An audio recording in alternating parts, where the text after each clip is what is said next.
Hi, I'm Lizzie, here with my friend Andrea, and we are your hosts for Letting It Percolate. Just as the best tasting coffee takes time to percolate, some of life's most interesting and important questions take time to truly explore. So the question we're looking at today is, what makes someone influential? And we acknowledge that with a topic like influence, there's just a lot there. There's probably a lot of assumptions and ideas people have and directions we could go in exploring this in our podcast. So we kind of wanted to start off just briefly kind of get on the same page with what we are referencing when we say influence. So Andrea, what are we talking about even? What is life? Well, I did a little, dictionary, I guess, thesaurus searching, yes, because for me, that's just a helpful place to start. And some of the synonyms that popped up for influence were impact, sway, and control. And I think sway and control are both interesting in that they're, two different degrees of influence, at least the way I understand them. Sway is a little bit more like a subtle push from behind, kind of like the wind carrying an idea, and then control is I think of complete mind control, in Divergent, when all of the people are suddenly controlled by that central power and they're just marching in their eyes, there's emptiness in their eyes. I think of control as being pretty overwhelmingly powerful. So I guess that doesn't really answer the question. It just shows there is a large variety of ways influence can be interpreted. I'm guessing, we'll see where the conversation goes. I'm guessing we'll probably be speaking a little bit closer to the sway end of the spectrum. But, some of this stuff that we want to talk about, maybe there could be an argument made that it really, to some degree, is control that people have over people. So, yeah. That's kind of where my head went. Did you want to add anything to that? No, I think that's a good starting off point. I was just thinking, I think another element of this, beyond the actual definition itself that you're getting at, is when we say impact or sway or influence, what does that mean / how does that play out? And we'll get into this more as we talk. Does that mean it affects us on a neurological level and it's imperceptible, or does it mean it impacts active conscious choices? How much of it is subconscious?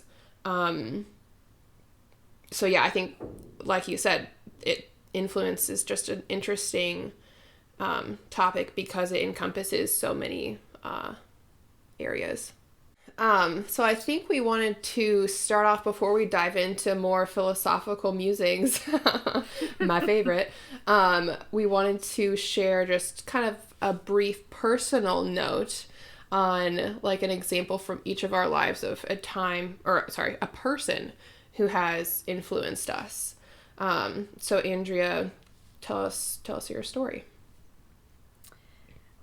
This wasn't the first person that came to mind, but it's the idea that I settled upon. So my high school psychology teacher, really fascinating guy, as I guess a psychology teacher might tend to be. And he loved teaching. That was very clear and obvious. And he cared about us as students. But I started to realize and be influenced by him even more so after I graduated from high school.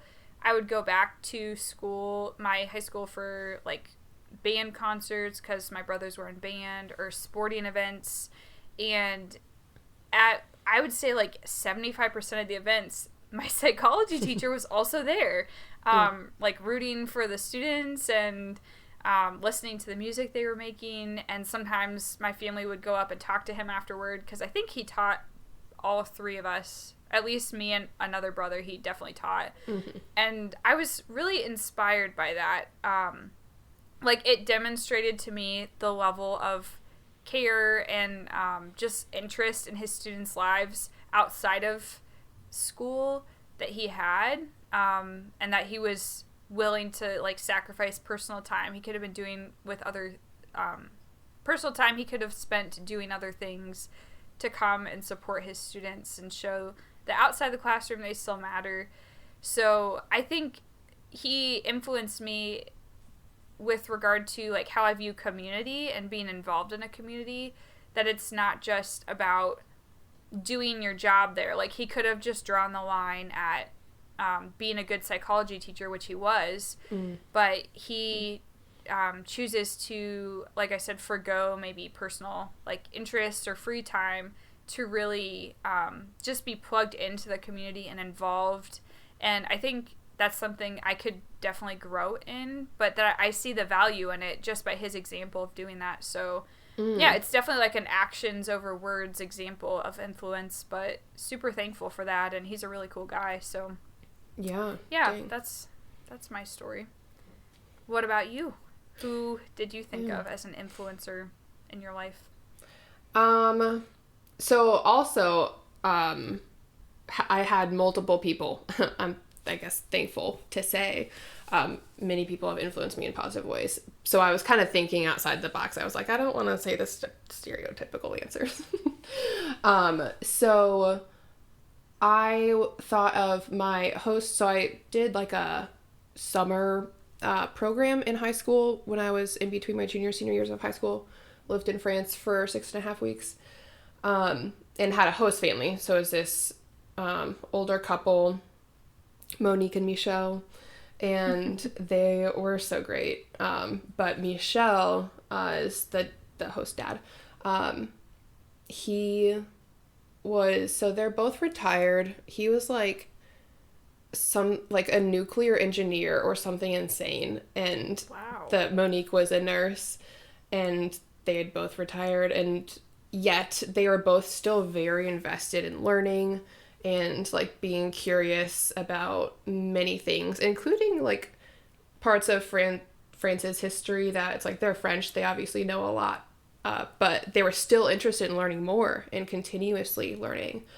And I remember we talked exclusively in French because that was like the rule for the program. But he would talk a lot explicitly about how important it is to stay curious. And I remember thinking at the time, like, that curiosity was like good, but I didn't feel that it was like, I don't know, I just thought it was interesting that he elevated it, to the point of explicitly talking about it fairly regularly, and how important it was for adults to remain curious. So I kind of like stowed that away in my mind, but that has definitely impacted me over time, just seeing how he and Monique lived that out and the genuine enthusiasm and joy they have for life. And, you know, it takes a certain type of person to host like a high schooler who's learning your native language. For sure. So yeah, it was just a sweet example for me of the benefit of that, of curiosity. I wonder, like, if either of these people that we mentioned would even suspect they had that kind of impact on us. You know, because I feel like people, they're just going about their life, like, doing their thing. Maybe there was some intentionality, but, you know, I kind of highly doubt, unless he happens to listen to this episode, or I, for some reason, like, send him an email. Yeah. My psychology teacher probably won't know how much I respect and admire the way that he like supports students, and likewise with your French host dad. So it's interesting, and it kind of connects to this like flip side question. As we both mentioned, there's multiple examples we can think of people who have influenced us, but not everyone that we encounter has. And we encounter a ton of like really compassionate people, really wise people in our lives, and sometimes, at least to the best of our awareness, they don't have that kind of influence on us. Do you have any thoughts as to why that could be? Like, why it could be that sometimes people do and sometimes people don't influence us? Yeah. I think a key part of it, like you said, is the awareness piece. Like, I can say that I'm aware of various people influencing me, yet there's probably this subconscious, like, osmosis happening through culture and through other sources of influence that I can't actively attribute to, but that exist. So I think that's part of it, but I also think part of it is like just our bandwidth. Like we can only take in so much inspiration and lesson learning and awe at a time, and also in general. And so I think that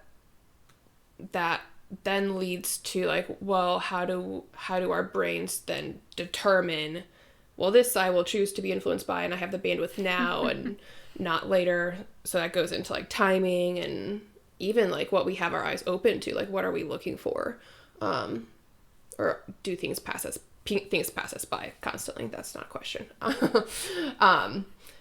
So yeah, that's my initial thought, is just a conglomeration of those things. A conglomeration. I hate that word. Really? I think it's an ugly, I mean, it's a useful word, but I think it's an ugly word. It reminds me of like phlegm. I can hear that in the glom part. Yes. Like the glom sound Oh my gosh. is not the most aesthetically Graceful. pleasing, wouldn't be the word. Or would Yeah, it? something like that. Yeah. Just glom. Like Glom. there's Ew. a reason that's not a noun. Oh man. One thing I wanted to add, I agree. I think our awareness and our ability, like the amount of open capacity we have to learn and to listen, definitely impacts who influences us. Another thing that came to mind is cultural environment. I felt like when I studied abroad in the Netherlands, I was in some respects more influenceable. Like I felt like I was just more open to new ideas. I was more spiritually open to like I remember hearing the voice of like God or the Holy Spirit more clearly during that time, and it almost like getting outside of a comfortable zone for some reason allowed the impact of new things to be deeper. And also like the people that I met over there, I feel like I continue to be influenced by different things about them as well. And for some reason, I think that took me getting like shaken out of my comfortable environment and being thrown into a place where I couldn't rely on myself as much or something. So I had to seek direction and guidance more often from others. So yeah, I think like a cultural environment can play into the degree to which we're influenced as well. Let's expand the conversation a little bit. So we've touched on some what we would call like private levels of influence, or maybe personal would be another way to describe it. But influence definitely happens on a grander scale in the public sphere.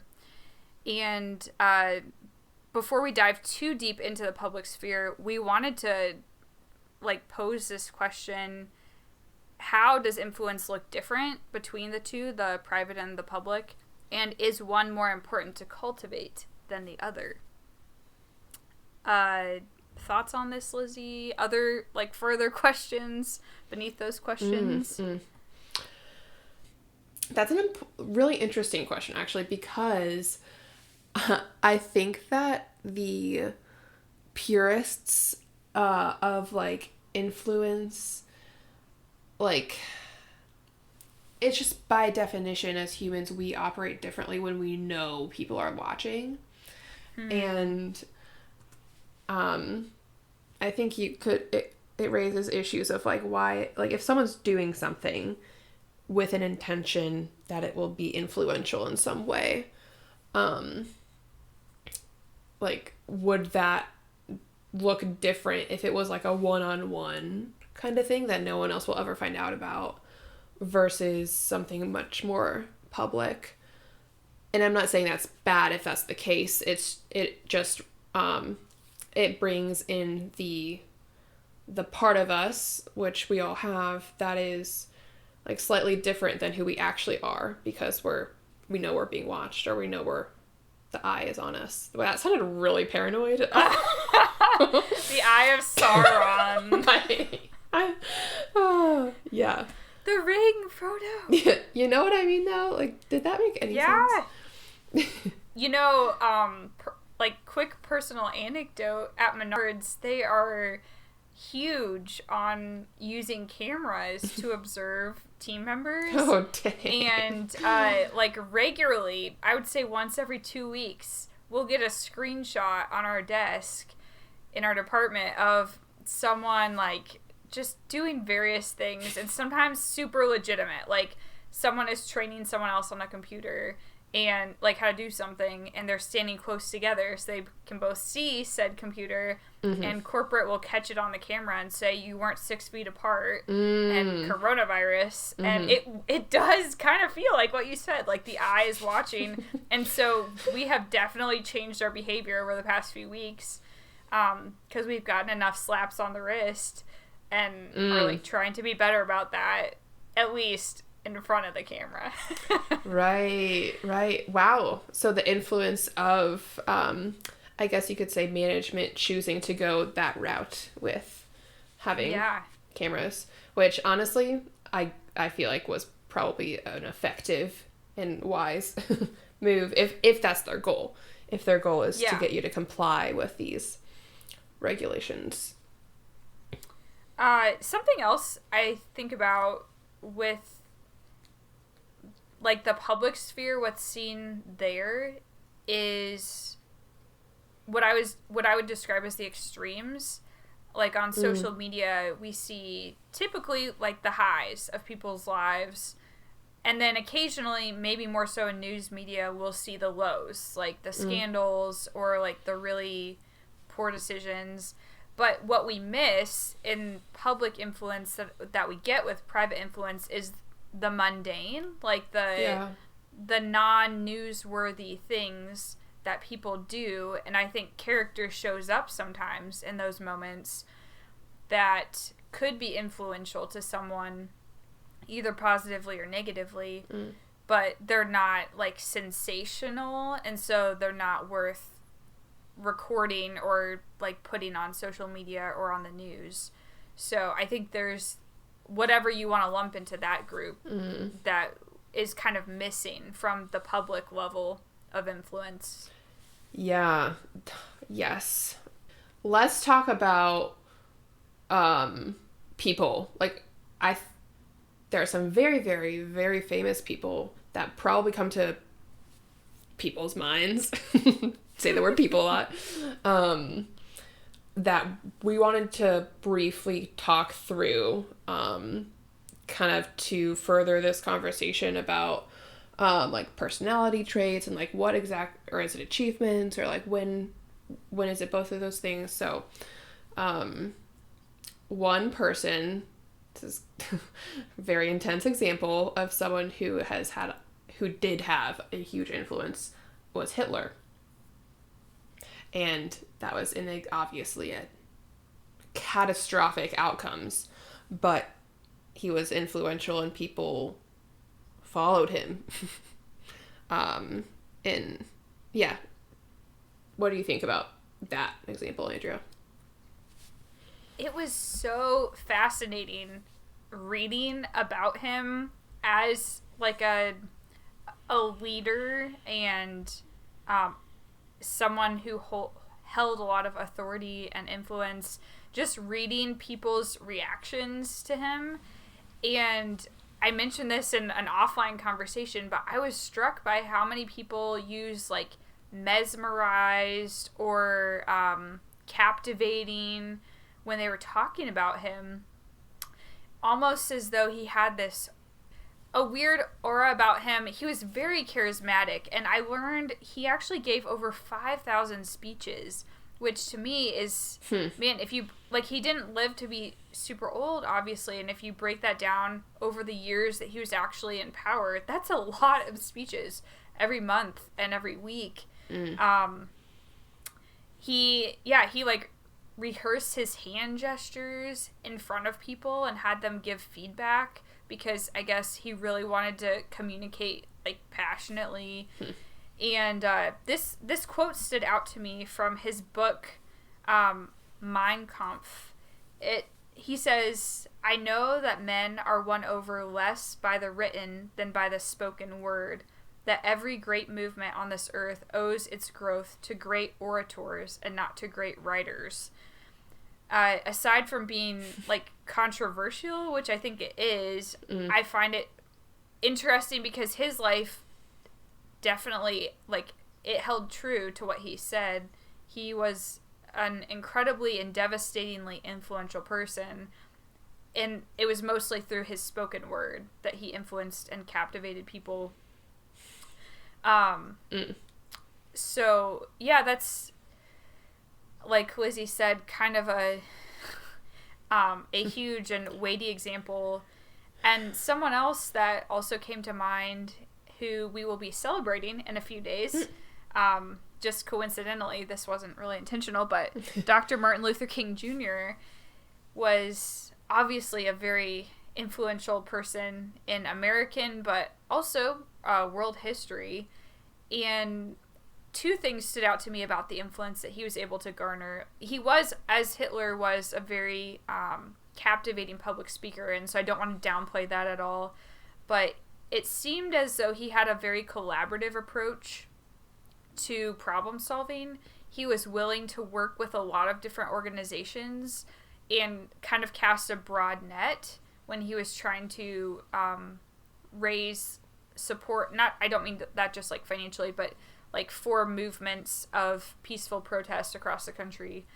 He wasn't narrow-minded in who could partner with him.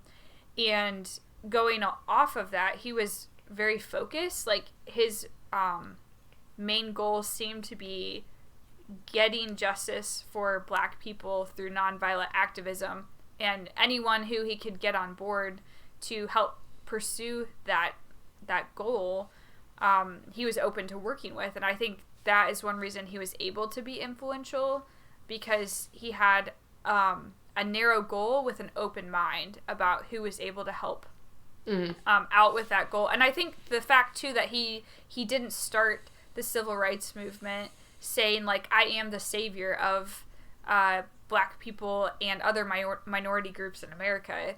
It was very much a hand-in-hand, like, we are brothers, we are sisters, this kind of language. Like, this is something that together we have to do, otherwise it's never going to be accomplished. One thing, just in hearing you reflect on these two very different but both influential in different ways people historically, a common thread that also ties back to what you were saying when we started the episode of, like, openness or open-mindedness. So we talked about, well, you were talking about feeling more, like, open to things in general when you were in a different country studying abroad. And we had talked about being open to someone who can influence you in a positive way, even if you don't agree or like them, like, in their totality. And then it sounds like Hitler, it feels weird to say this, but you said he was open to feedback with his, like, gestures and how he was coming across through speaking. And he sought that out. So he was at least open in that one very specific way. And then, like, MLK, obviously, open, like you said, to whoever wants to join this cause. That's the one thing that does unite us, but open to anyone and everyone. So that's an interesting thread. It makes sense. I just wasn't expecting that. Yeah, that was so insightful, Lizzie. I wonder if there's something to that. Like, to be influential and to be influenced, if we have to have a more, like, broad or open-handed approach to life. let's move a little bit beyond those two historical figures and talk about something that's a little bit more current. This label or role of an influencer, which, as we discovered when we were brainstorming for this episode, it carries different meanings for different people. So, Lizzie, to you, right now, in this moment, how would you articulate your understanding of an influencer? Yeah, so my understanding of an influencer per se, with quotation marks around it, specifically talking about social media, is I really almost always think of the more specific Instagram influencers who, and among Instagram influencers, I even think more specific than like all the people who have that blue verified check. Like, I don't think that's, I personally, when I think of the term influencer, I don't think of everyone who's blue checked on Instagram. I think of like the ones who that is their only thing. Like that's what they do. As opposed to someone who's a YouTuber, even a different social platform. It's also obviously content platform, but like that's a thing. You're producing unique, hopefully, things. And so I would say, well, that person's a YouTuber. I wouldn't say that person's an influencer with those like quotation marks. Because I was thinking about this. I was thinking like for the people who aren't really claiming to offer more than I'm going to influence your lifestyle through you looking at my Instagram. That sounds pejorative. I was trying not to make it pejorative. Really, there's no other way to say that. That's what I think of with like influencers on social media. And I acknowledge that's a very narrow definition. Speaking of open-mindedness. I guess where I have issue with that definition is, if I'm understanding you correctly, it sounds like the number of mediums and whether or not Instagram is the sole medium, like through which they reach out to the world, basically determines if they're an influencer. It's not about like if they're selling something or like if they're coming up with a new idea. It's just like, do you have more than one platform?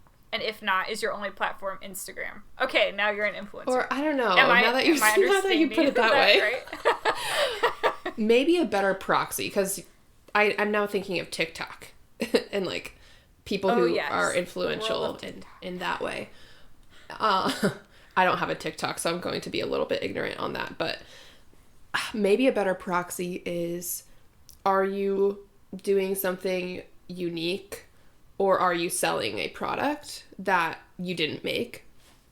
And again, totally fine to sell a product that you didn't make. That's literally billions of people do that. I think that's a differentiation, though, between I'm creating something that I'm offering, whether a service or a product, or content,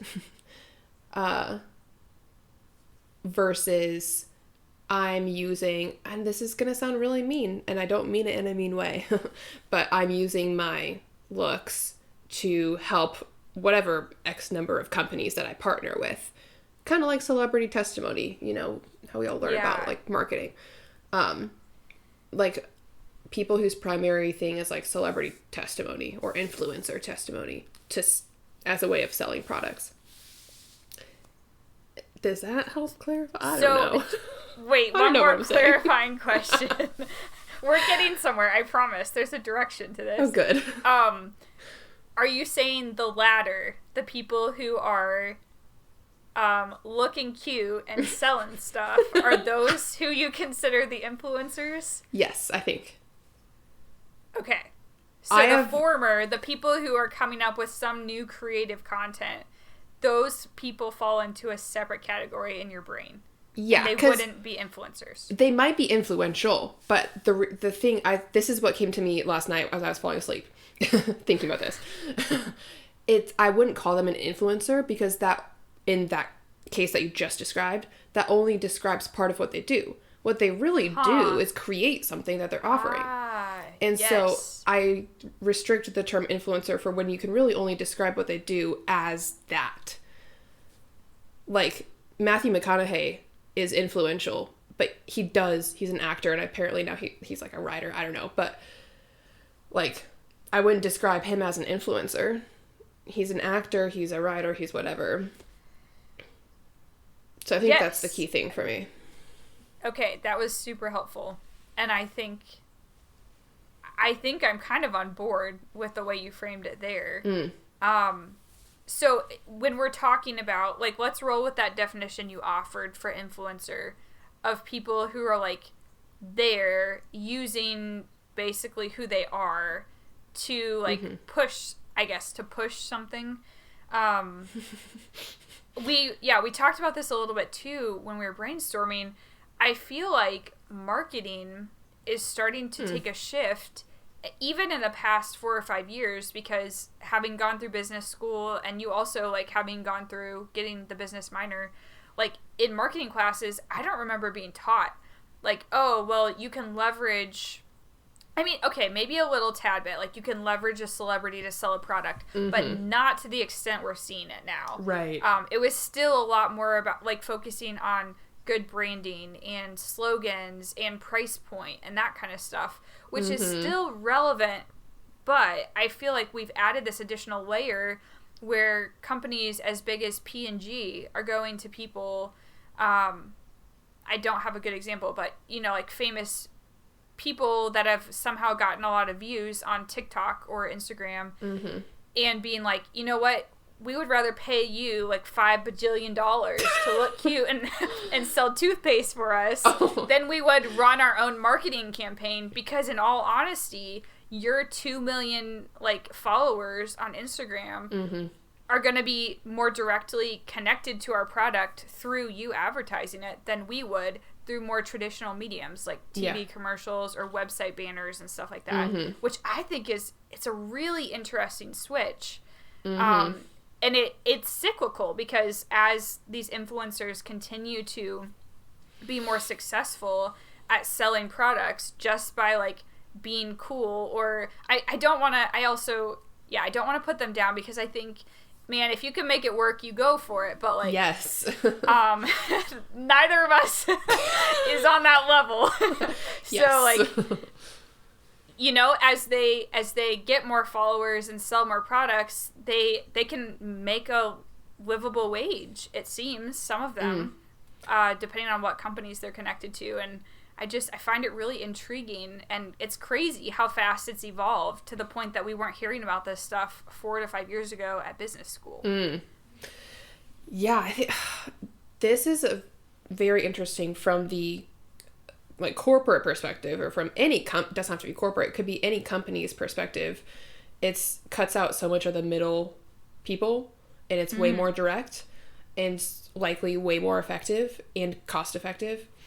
And so all of that is great, and I can see why companies like all over the place, even very, very, very small, like I see ads on Instagram all the time, and it honestly freaks me out because they're very like feel called out by them. They're like things that I could buy if I like had money that I wanted to spend on that kind of thing. So like from the company perspective, it's like an amazing innovation of using people in this way, using public influential people in this way. Yet from at least my perspective as a consumer and as like an everyday person, I have like kind of an uneasy feeling whenever I see almost anyone anywhere online that has like lots of views or lots of followers, and they start to segue into that like brand deal, or they start to segue into like selling whatever.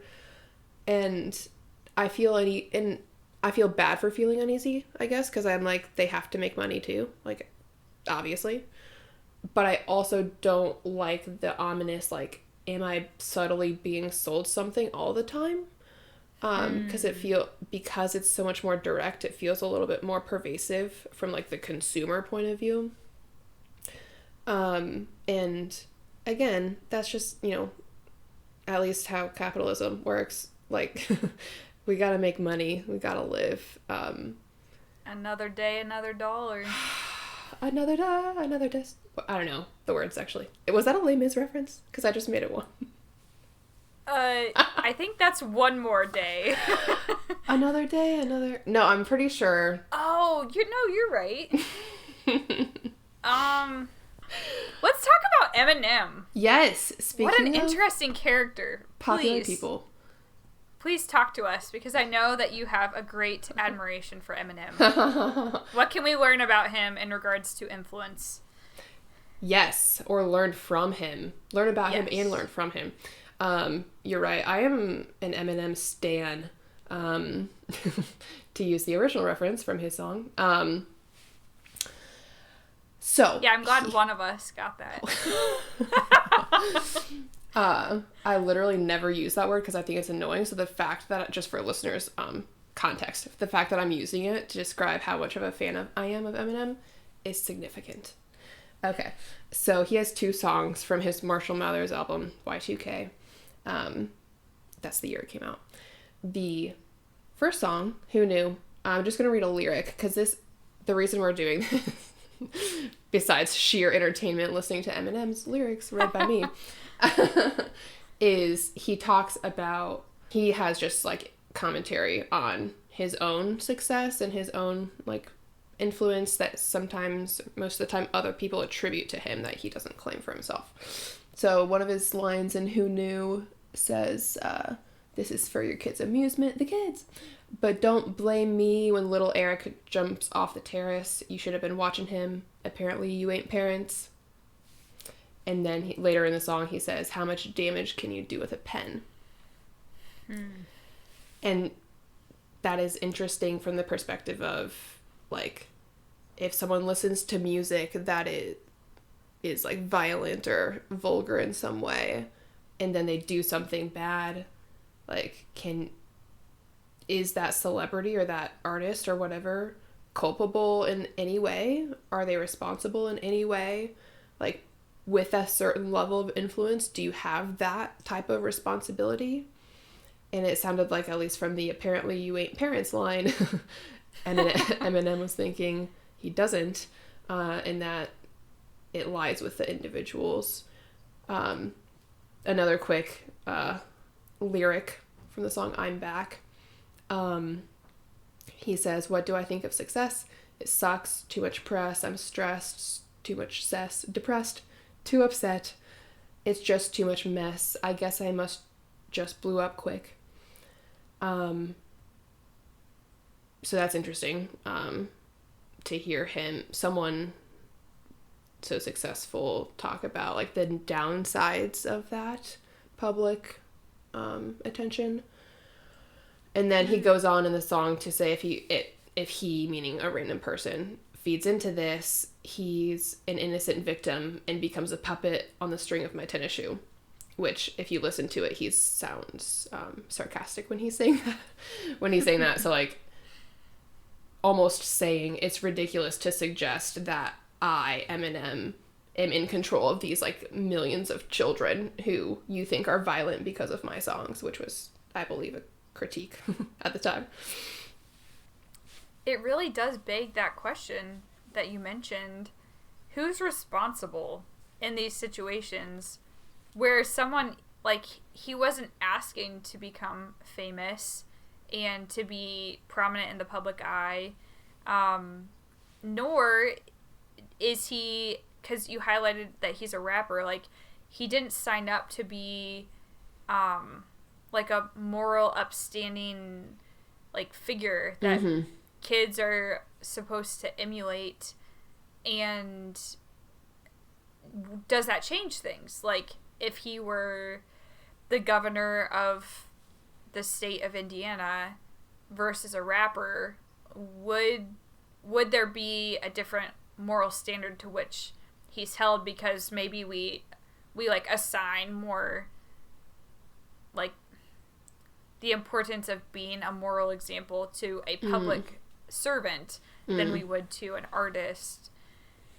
Like, I feel the tension, and I don't know. It's great because I think it's not a black and white question. Like, I don't know exactly how to assign responsibility in this situation. Yeah, I have strong feelings about this topic. Surprise, surprise.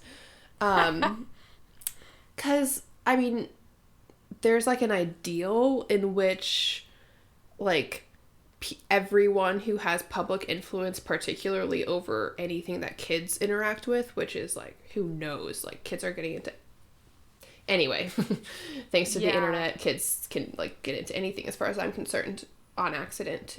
But there's this ideal in which we would have like people be more of an example, but then the like real felt effect of that would be almost tyrannical. Like, you have to abide by these, and who decides what moral code is being followed? Like, you have to do these certain things or else you're an illegitimate public influence. And I don't like that mentality. I kind of agree with Eminem in this sense of, at the end of the day, like, if you're concerned about your kids, like, that's an issue for parents. That's not an issue to look to, like, such big influences like celebrity culture. Like, you can't pinpoint that. Yet you can pinpoint areas of growth for a parent. And that might sound harsh, but if you're talking about what is within your realm of control, that's what's within your realm of control. And like, it's also within one's realm of control, if you have a kid, to talk to your kid about like, oh, you heard that lyric in Eminem's rap song that's like really awful, or at least sounds really awful. Like, what do you think? Like, having conversations with kids as opposed to like sheltering them, in an age appropriate way, but as opposed to sheltering them from all of it, and then once they turn 16 or 18, they can just rebel. Man, I don't want to speak with too much like conviction, having not been a parent myself, but I do have to say, in light of what you already highlighted, that there is so much out there that kids can find and stumble upon and not understand. Like, there is a parenting approach that would say, well, let's try to limit and restrict access to those opportunities as much as possible. And there might be merit to that in some cases. I think the conversations that you just mentioned will probably pay longer dividends in terms of helping, like, giving kids a framework for themselves to think through, okay, well, when I do encounter something like this, what have I talked about, like, with my parents? What does this mean? Is this something that concerns me right now in my life? And maybe, like, why are these people acting like this? Again, to an age-appropriate extent, but I do, like, just the way that the world is right now, I think, as a parent, that's probably a more effective approach, because you can build brick walls as tall and as thick as you want, but like you said, at the end of the day, like, a kid's gonna enter the real world, and they need to, at that time, have a way to process in a healthy way the information they're taking in, and then be able to, like, shape their character and their behavior accordingly. And I feel like it could just be really overwhelming for a kid who's been sheltered from, like, inappropriate lyrics or just, the whole plethora of things. It can be really overwhelming to be exposed all at once to those things. Yeah, I can only imagine. And confusing, and yeah, I feel for parents who are, like, in this place right now, maybe with pre-adolescent or whatever kids, like, oh, it's tricky territory.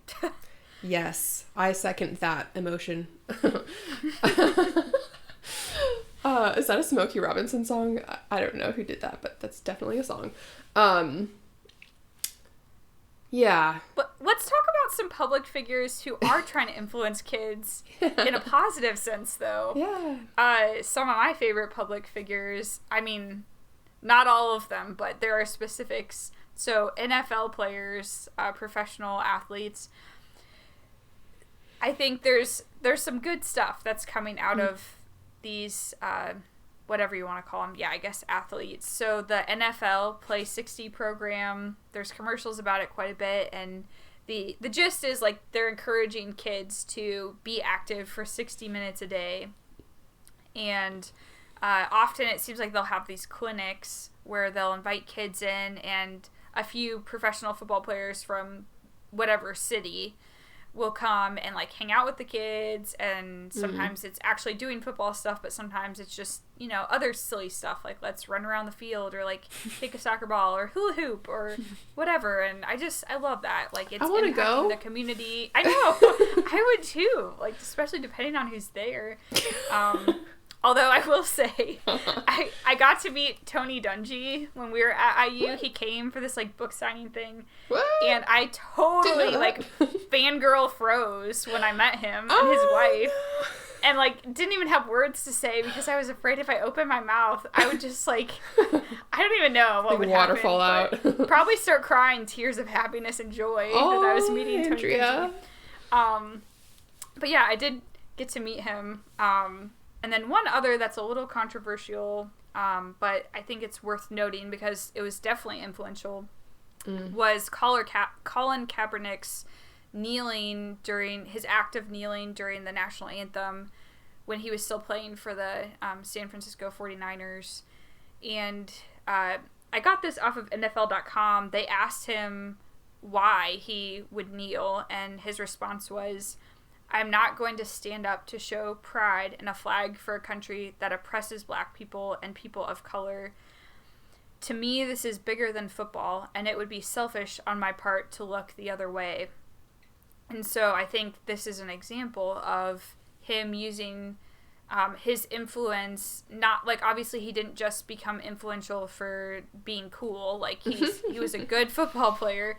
But he was using that platform to try to speak on behalf of himself, black people, and other minorities who have been oppressed in the States, and he chose to do that by kneeling during the national anthem. So, yeah, like pretty big impact that made, and I think he actually kind of lost his career in professional football as a result of that. Oh, man. Which, yeah. You know, it's kind of a big deal.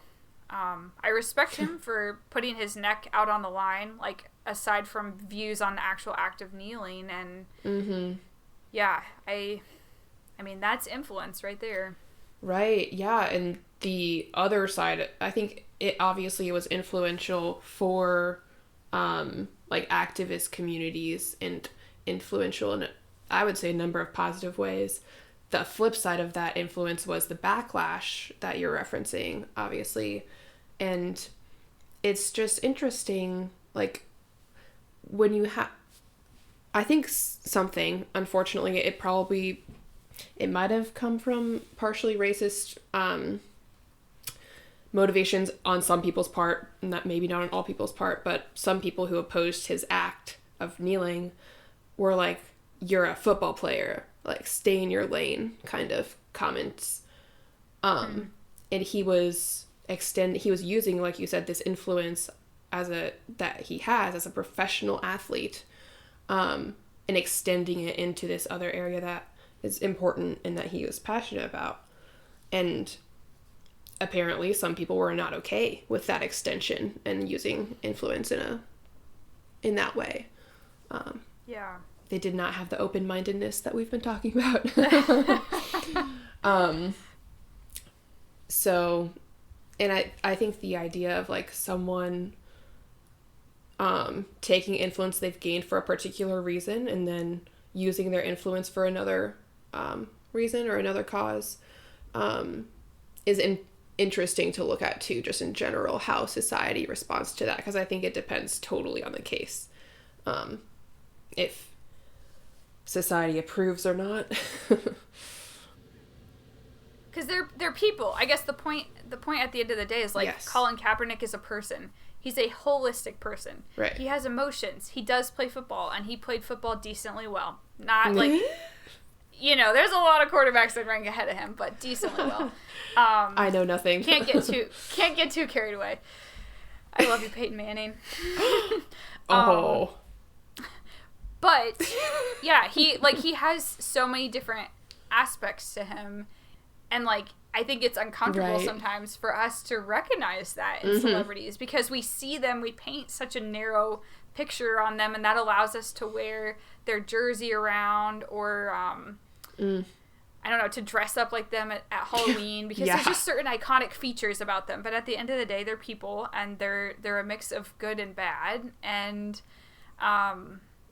sometimes we disagree with, I mean, there's just differences because we're all different, and so we disagree with stuff about people, and I think sometimes we're more comfortable than others about allowing that to bleed into the area where we know them most, if that makes sense. Yeah, and it's like, what is it about the times we, quote unquote, are more comfortable with it, and why? And is there injustice in the discrepancies there, and the times we are okay with it? Because I'm positive that it's not neutral. The times we are okay with it, and the times we're not.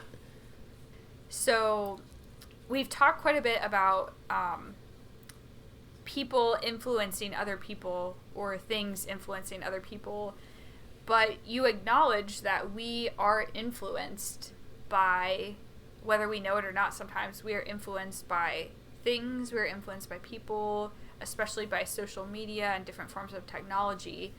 And we're influenced to points that sometimes are scary to realize, hence the Netflix documentary that came out a few months ago called The Social Dilemma, where like previous or former executives at different companies like Facebook, Google, Instagram, like spoke about how how specific and minute of details they will go into data mining for users on their platforms, and then like look at how to most efficiently convert seconds spent on platforms to dollars, which suggests that if they're able to find a connection between the time we spend on platforms and dollars we spend from our wallets, that we're being influenced, I guess, would be like the thesis underlying that.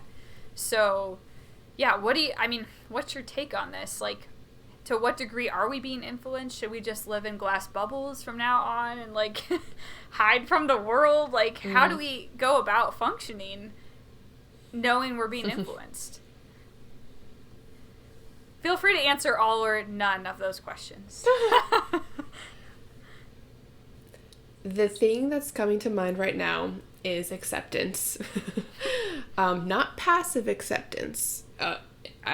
In the sense of like, well, I'm just going to be influenced by everything, and so might as well like have all my walls down all the time, because why not? Like, not that type of acceptance, but like we just have to acknowledge and accept that, especially with how technology is now, but also in general, like the way we're wired as humans, like we influence each other in very on the micro level, and then as we've talked about on the macro level. But that's okay. It's okay that there is all this interchange of influence going on, even when it is a little scary for me, at least, to think about all of the subconscious subconscious ways that I'm influenced, or things that I'm unaware of. And I think documentaries like you brought up, The Social Dilemma, there's probably tons of other expose types trying to inform us, all of the users of these pieces of technology, of, just how much our data is not being kept private. But I think those resources are good for people to utilize, because awareness is very important. Because if you're not aware, then you're not like consenting, in a sense, to the ways that technology might be subconsciously influencing you. Again, coming off super paranoid. Not a paranoid person. But you do want to have your eyes open to that, because it's happening whether you acknowledge it or not. Again, wow, so fatalistic. Oh my gosh. Well, I'm normally not one to like champion capitalism in every form, but I do think, you mentioned this earlier, like, at the end of the day, people do have to make a living, and for, like, the influencers that we mentioned, some of them have found out how to do that, how to use their, like, prestige or attractiveness or whatever to, like, sell products for companies and to be paid in exchange. And ultimately, like, companies in our capitalistic society, like, they do want to grow their bottom line, or like, they do want to increase it year over year and to be innovative. And I guess an argument could be made that advertising or influencing consumers in these ways is part of their, like, marketing strategy that allows them to remain viable companies. And I mean, I'm sure if you were to break down how many people work at Amazon, how many people work at Procter & Gamble, like, there's a lot of lives, a lot of jobs that are affected by the profitability of these companies, for better or for worse. Trying to, like, remain semi-neutral here, but it's you know, it's not all bad. It's a way that business has evolved and, like, managed to stay afloat. I do, again, like, not to be too forward thinking, but I do wonder what's next, and that scares me a little bit.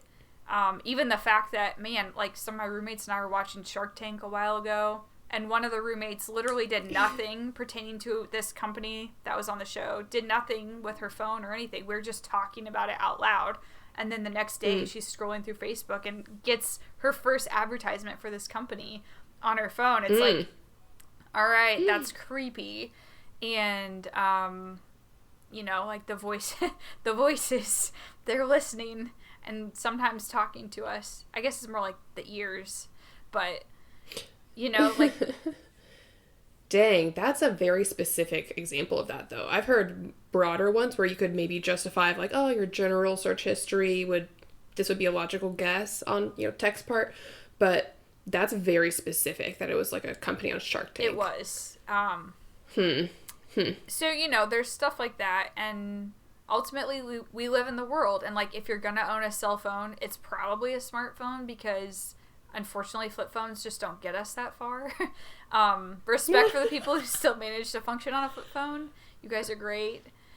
And so, yeah, it's, like you said, it's something we kind of have to accept as people who live in this year 2021, and just, I'm sure it adds to our anxiety, but we can only do what we can do. We can only control what we can control. So I think, wrapping this up, one question we wanted to pose for us to consider, and for every listener to consider, in regard to influence, is the idea of stewarding our influence. Because while I have, like, less than, I mean, like, 300 followers on Instagram, that's the only quantifiable mode I have right at the moment. And I would consider that very average. Like, we are not in any way, I don't mean to speak for you, Andrea, but... No, you can speak. we are not, we don't have huge platforms in that sense, but everyone has whatever, like, microcosm communities that we're involved in, families, friends, various other involvements, work. And so, therefore, we do have a form of influence in those spheres. And how can we steward that influence? And should we, as regular people, do we have to even think about that?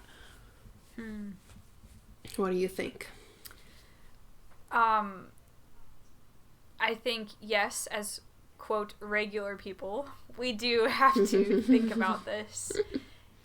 One thing that I want to strive to prioritize is, like, one-on-one interactions in real life with people. Or, I mean, in this, like, COVID world, maybe virtual, like, FaceTime or phone calls, but, like, that kind of human interaction versus conversations on social media, that kind of thing, which can also be influential. But I think, at least recently, it seems like they've been more influential for the worst than for the best. And so I think what we have as humans is our holistic self, which, as we talked about earlier, like, the mundane gets filtered out of what we put on social media, and sometimes what ends up there is the extremes, and then we get stuck in these webs of polarization and disrespect and things that are just not helpful for the flourishing of humanity. Like, that's a pretty broad statement, but I think it's true. And so I think we can choose to leverage influence when we're talking to people in a way that they can see all of us, or at least a lot of us. They can see, you know what, I kind of agree with this certain political candidate, but I have my hesitations, or I'm not so sure about this. Like, that's the stuff that doesn't always make it onto the platforms, quote. But, like, I think it's people might be impacted by that. Like, oh, maybe I don't have to take such a strong stance right off the bat on this issue, because clearly this other person who I respect is still formulating their stance, and they're still in their information gathering stage, if you're like me and a thinker, or they're still in their emotions evaluating. I don't know what the, like, parallel would be for the feelers out there, but I don't want to leave you in the dust. Actually. So, yeah, I see just, like, keeping the phone away, having a real conversation with someone over coffee, at work, talking about real life stuff. I know that's kind of vague, but I really do think that's where we have a lot of our influence, and we should use it wisely. I think, yeah, just to reiterate, the mundane things, and, like, the kinds of conversations you're describing with coworkers or friends or whatever, like, that is the meat and potatoes of life, as far as I'm concerned. Yes.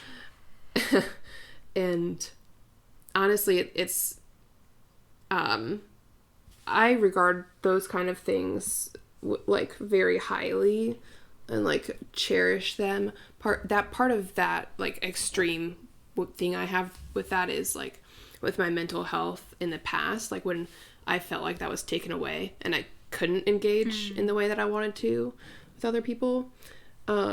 So being able to do that, I don't know, I don't take it for granted, and it is, like, that's literally what makes up most of life, besides sleep, which is hopefully 1/3 or more of your life. Everyone better be updating your spreadsheets. Right. Come on, people. I'm actually really behind on mine, which is sad, but... Well, everyone, thank you for tuning in to Letting It Percolate. We hope that you connected with what we talked about in today's episode, and that your thoughts have been sufficiently percolated. Next time, we will ask the question, who decides when something is toxic? And we look forward to fleshing that out a little bit with all of you. So that's it for today. We'll talk to you next time.